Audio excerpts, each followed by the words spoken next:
lagi bersama saya, Cyrus. Dan untuk video kali ini adalah video A Day in My Life. Sebelum kita mulai video itu, lihat dulu ini. Selamat pagi semua, kembali lagi bersama saya, Cyrus. Ya, jadi seperti yang sudah kalian ketahui, kalian baik yang bertanya dengan saya, apakah saya ada C atau adik? Oh, jadi jawabannya itu iya. Jadi saya merupakan anak kedua di keluarga saya.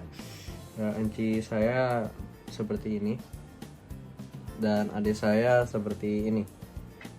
Ya, ini papi saya dan ini mami saya. Dan ini kedua adik saya yang paling muda. Itulah keluarga saya.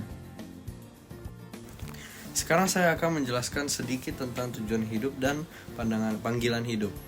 Jadi dalam perspektif kekristenan, tujuan hidup adalah hidup untuk memuliakan Tuhan dan menjalankan kehendak-Nya. Orang Kristen percaya bahwa hidup mereka itu harus diarahkan untuk mencerminkan kasih, keadilan, dan kebenaran Tuhan dalam segala hal yang mereka lakukan, baik dalam hubungan pribadi, pekerjaan, maupun pelayanan.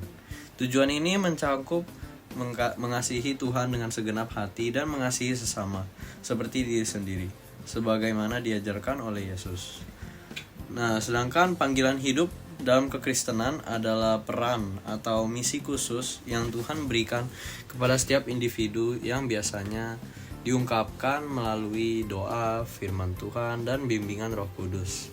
Panggilan ini bisa berupa pelayanan dalam gereja, pekerjaan profesional yang memuliakan Tuhan, atau tindakan sehari-hari yang mencerminkan kasih Kristus. Panggilan hidup adalah cara khusus di mana seorang Kristen diundang untuk mengambil bagian dalam rencana Tuhan di dunia, seringkali berhubungan erat dengan bakat, karunia, dan pengalaman hidup mereka. Saya sudah melakukan beberapa tes kepribadian dan saya merupakan salah satu orang yang ISTP. Dengan singkat, saya lebih mudah berpikir dalam kondisi diam dan tenang. Saya juga senang memiliki waktu sendiri.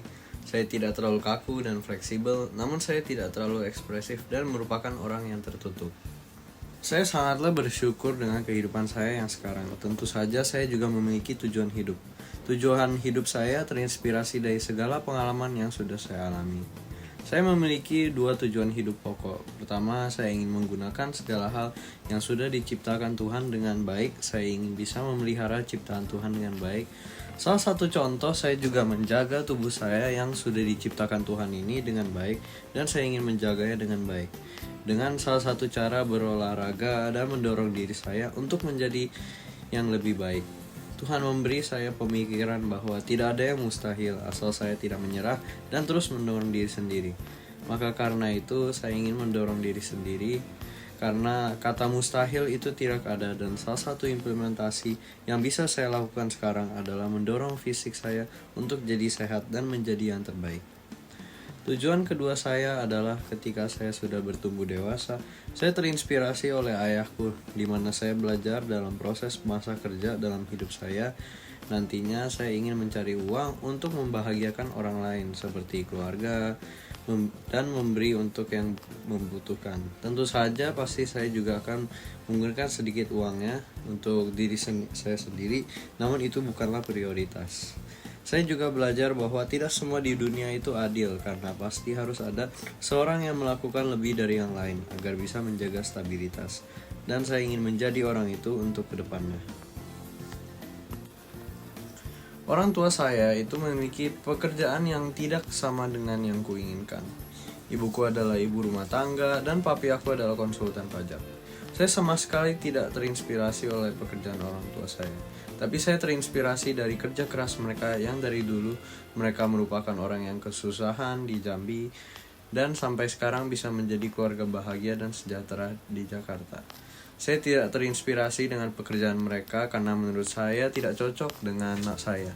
Namun untungnya orang tua saya memberi saya kebebasan untuk memilih apa yang kuinginkan, dengan syarat mengerjakannya dengan sungguh-sungguh, dan atas hal itu saya sangat syukurkan. Untuk 5-10 tahun ke depannya, saya berencana untuk kuliah di Cina dan mengambil jurusan arsitek. Hal ini dikarenakan salah satu hobi saya adalah inovasi atau kreasi hal baru, dan dengan pergi ke suatu tempat yang lingkungannya baru, saya merasa lebih semangat dalam mencari tahu hal-hal baru yang belum saya ketahui. Dengan melakukan hal tersebut, saya menjadi senang dan tidak mudah terasa bosan. Walaupun memang hobi utama saya adalah beraktivitas seperti bermain basket dan lain-lain, tapi saya sadar bahwa jika saya ingin melanjutkan karir saya sebagai olahragawan, saya merasa bahwa saya akan kehilangan rasa cinta pada hobi saya, karena hal itu sudah menjadi suatu beban dan menjadi suatu pekerjaan, bukannya hobi. Saya berencana untuk pergi ke Cina juga karena saya sudah bisa bahasa Mandarin. Karena semenjak kecil orang tua saya selalu berbicara dengan saya menggunakan bahasa tersebut, dan sekarang saya menjadi biasa mendengar orang berbicara Mandarin. Walaupun memang sekarang saya sedang mengalami kesulitan untuk mendaftar karena banyaknya hambatan-hambatan, namun saya berharap pada akhirnya saya bisa sampai tujuan saya dan tidak melupakan tujuan dan panggilan hidup saya. Itu saja untuk video kali ini. Terima kasih setelah mendengarkan. Bye bye.